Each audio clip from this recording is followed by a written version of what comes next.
আমাদের জন্য নয়। ভাই যারা এসেছেন খবরদার, বোনদেরকে ওই দিন বের হতে দেয়া যাবে না। বাবা যারা এসেছেন মেয়েদেরকে ঘরের মধ্যে রাখবেন আর বলবেন মা এই দিন কোরআন তেলাওয়াত করো। কি করবা? এই দিনে কোরআন খতম দাও, বের হবা না। আমার মাইকের আওয়াজ যত মায়েদের কানে যায়, বোনেদের কানে যায়, খবরদার 14 ফেব্রুয়ারিতে বের হবা না, অশ্লীলতা করবা না, উল্টা পাল্টা করবা না। ওই দিন উল্টা পাল্টা করলে, উল্টা পাল্টা খাইলে হজম হবে না, বদ হজম হবে, কয়েকদিন পরে বমি বমি ভাব হবে। চিল্লায় বলেন ঠিক কিনা? এজন্য 14 ফেব্রুয়ারির সাথে মুসলমানদের কোনো সম্পর্ক। ভালোবাসার আল্লাহ 100 টুকরা করলেন, 100 টুকরার ভালোবাসার 99 টুকরা আল্লাহ নিজের মধ্যে রাখলেন, 1 টুকরা ভালোবাসা বিশ্বের সবার মধ্যে দিলেন। তারপরেও দেখেন আমাদের মধ্যে কত ভালোবাসা।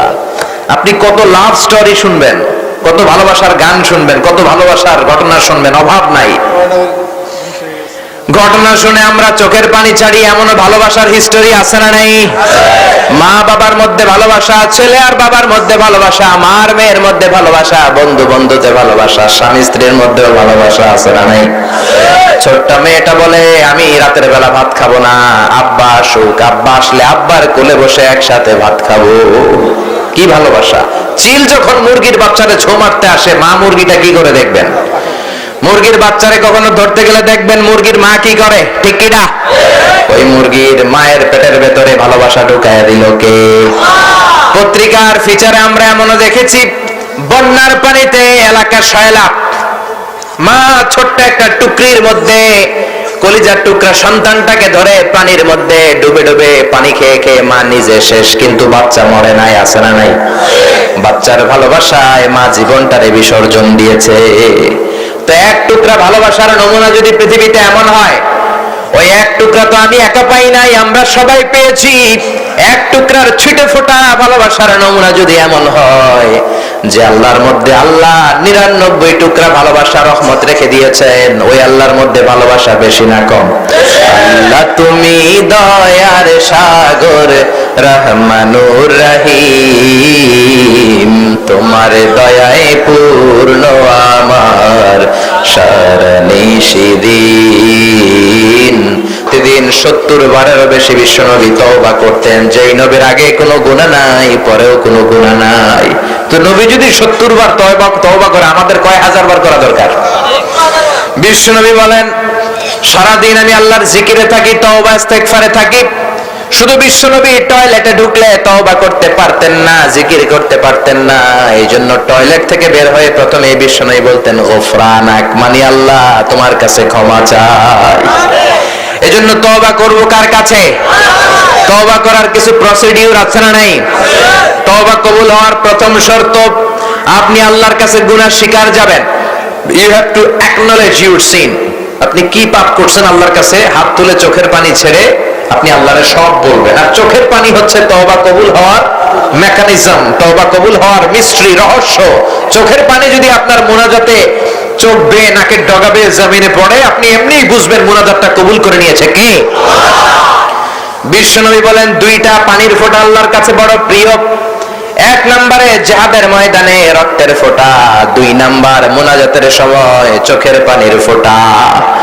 অনুশোচনার চোখের পানি চোখ দিয়ে নাকের ডগা বেয়ে জমিনে পড়ার আগে ওই বান্দার জীবনের সব গুনাহ মাফ করে দেয় কে?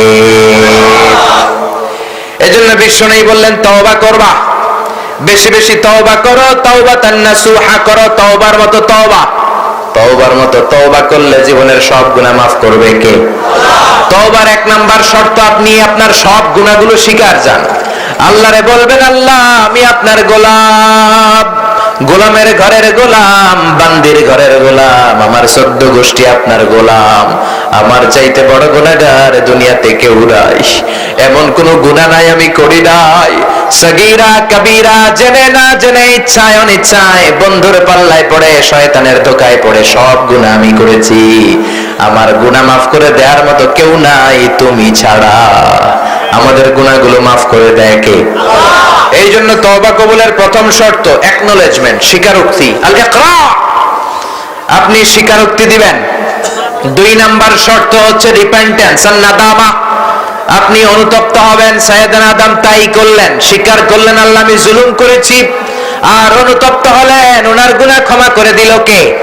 সাইয়েদনা আদম বললেন রব্বানা যালামনা আনফুসানা ওয়া ইল্লাম তাগফির লানা ওয়া তারহামনা লানাকুনান্না মিনাল খাসিরিন।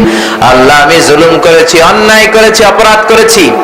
তুমি যদি রহমত না করো, তুমি যদি মাফ না করো, তুমি যদি দয়া না করো, আমাদেরকে বাঁচানোর কেউ নাই, ঠিক কি না? তাহলে তওবার প্রথম শর্ত আপনি গুনাহ স্বীকার যাবেন, মানে অ্যাকনলেজমেন্ট। 2 নাম্বার শর্ত রিপেন্টেন্স, আপনি অনুতপ্ত হবেন। 3 নাম্বার শর্ত যেই গুনাহটা আপনি করেছিলেন আর করবেন না। 4 নাম্বার শর্ত এটাকে আপনি মন থেকে ঘৃণা করবেন। 5 নাম্বার শর্ত আল্লাহর কাছে ওয়াদা দিবেন এই গুনাহ পারতপক্ষে জীবনেও করব না, ঠিক কি না? এইভাবে তওবা করলে কবুল করে নিবে কে? আপনার তওবার দরজা আজীবনের জন্য খোলা। সুবহানাল্লাহ বলবেন না? কোনদিন এই তওবার দরজা বন্ধ হয় না, শুধু 2টা সময় বন্ধ হয়। এক হচ্ছে ইনদাল গারগারা, মালাকুল মাউত আপনার রূহ ধরে যখন টান দিবে, মালাকুল মাউতকে যখন দেখে ফেলবেন, আপনার গলা দিয়ে যখন গড়গড়ানি শব্দ হবে, তখন আর আপনার তওবা কবুল হবে না, তার আগ পর্যন্ত হবে। সুবহানাল্লাহ পড়ে। আর এক হচ্ছে ক্বাবলা তুলুইশ শামস মিন মাগরিবিহা, কিয়ামতের 3 দিন আগে সূর্য আর পূর্ব দিক থেকে উঠবে না, পশ্চিম দিক থেকে ওঠা শুরু করবে। পশ্চিম দিক থেকে যখন সূর্য ওঠা শুরু করবে, তখন আর আপনার তওবা কবুল হবে না। এর আগ পর্যন্ত যখনই আপনি চোখের পানি ছেড়ে আল্লাহর কাছে ক্ষমা চান, মাফ করে দিবে কে?